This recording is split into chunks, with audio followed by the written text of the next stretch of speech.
Hey everyone, so tonight I'm doing a review on the Marvel Legends 4 from the San Diego Comic-Con exclusive Thor box set.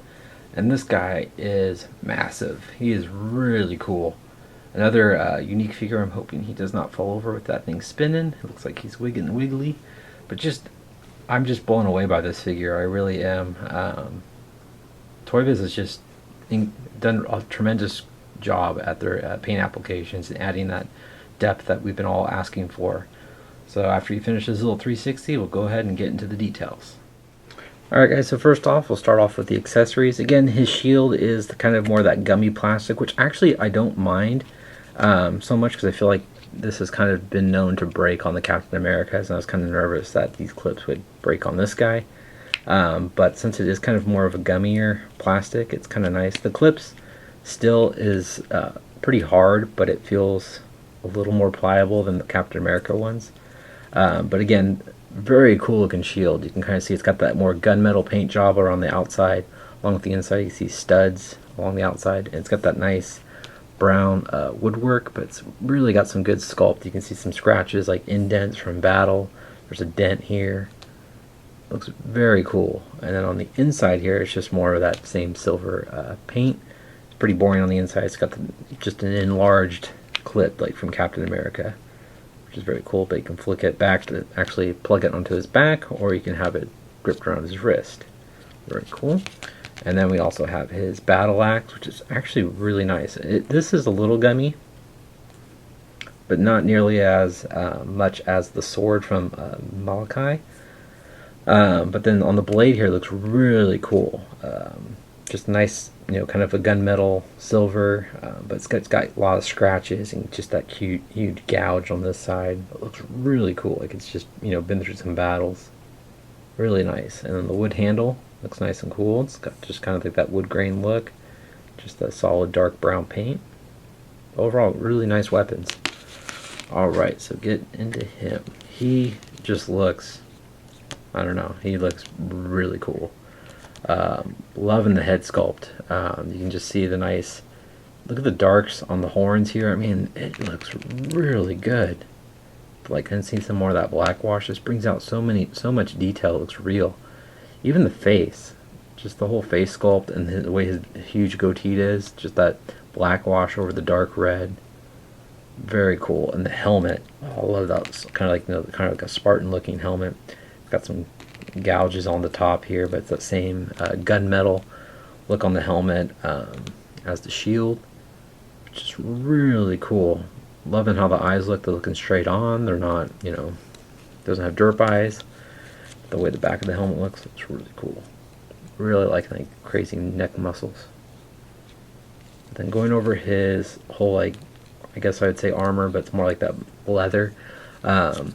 Again, it's just a great amount of black wash on there, and it's very pliable, which is nice. But nice black wash really brings out that more, gives it that more extra detail. Again, that we've always been asking. And just the straps look great too. It's that nice dark, leather, brown look, and it's got the gold buckles poking through on the back here. You can see some more of the gold buckles, but even the stitching along here looks really cool. I'm just amazed. It's really nice. His gauntlets are loose, which is kind of nice though, because the clip on this you want it to go underneath. So that's how I was doing on this side. I was just kind of clipping it like so, just like that. You don't want it to go over the gauntlet, obviously, but it fits on nice and solid.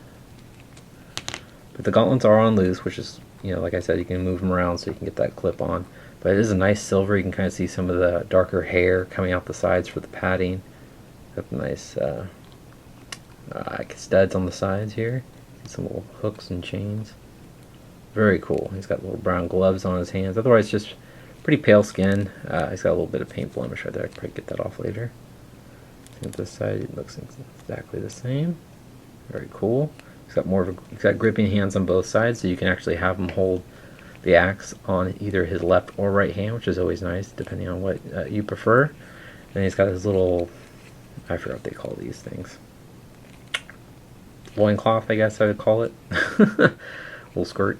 But he's got the nice dark brown leather. Again, it's got the nice black wash going around it to give it that nice detail and a little gold hoop there.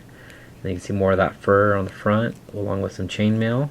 I mean, look at the chainmail; looks really nice. That nice silver.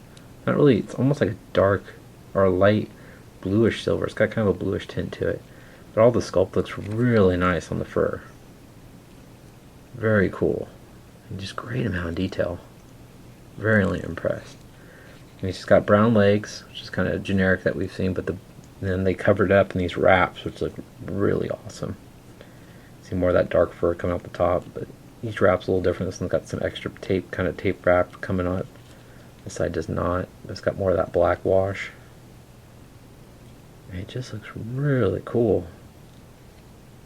It's kind of remarkable if this is, thinking about how far Hasbro's come. It looks really good. He's got kind of more of those just darker, kind of glossier boots. So I'll go ahead and get into the articulation. So his head looks, zoom back a little bit so you guys can see. Head looks left and right, up and down, but does have that notch so you can kind of rock him back and forth, but he looks down about that much. His goatee does kind of get in the way. He looks up about that much. Got ball joints in the shoulders. Moves out, forward, and back. He's got an upper bicep swivel, single jointed elbow, wrist rotation, also a hinge at the wrist. It's got a nice ab crunch, but this definitely does hinder it. You can crunch back about that much. He's got a waist swivel, and you can spread really far actually. That far? Not much. You can kick. What is this? Ball joints? Yeah, it's kind of got, so you kind of have to rotate and then swivel it to kick out. It's got an upper thigh swivel, double jointed knees. Does have boot rotation, I can feel it. Ankles move down, move up, and he also has a nice ankle rocker and pegals at the bottom of his feet. Alright, I'll show you guys how tall Bora is. Alright guys, so he stands right at 8 inches tall, so he's big, and he's solid feeling too, which is nice. He feels heavy. Man, what a great figure. So far, I mean, I've just been really liking these last two figures. This guy is just awesome, so definitely worth picking him up if you can, or buying the set. But this is just such a great figure. Tons of detail, great articulation. I mean, I don't really have any complaints besides just the gumminess a little bit, because it kind of got the shield a little warped. I'm sure I can fix that, but just an awesome figure. Great figure to have. Alright guys, well, hope you enjoyed my review. If I missed anything, let me know in the comments. Please hit the like button and subscribe if you haven't. Alright, thanks guys, have a great night, take care.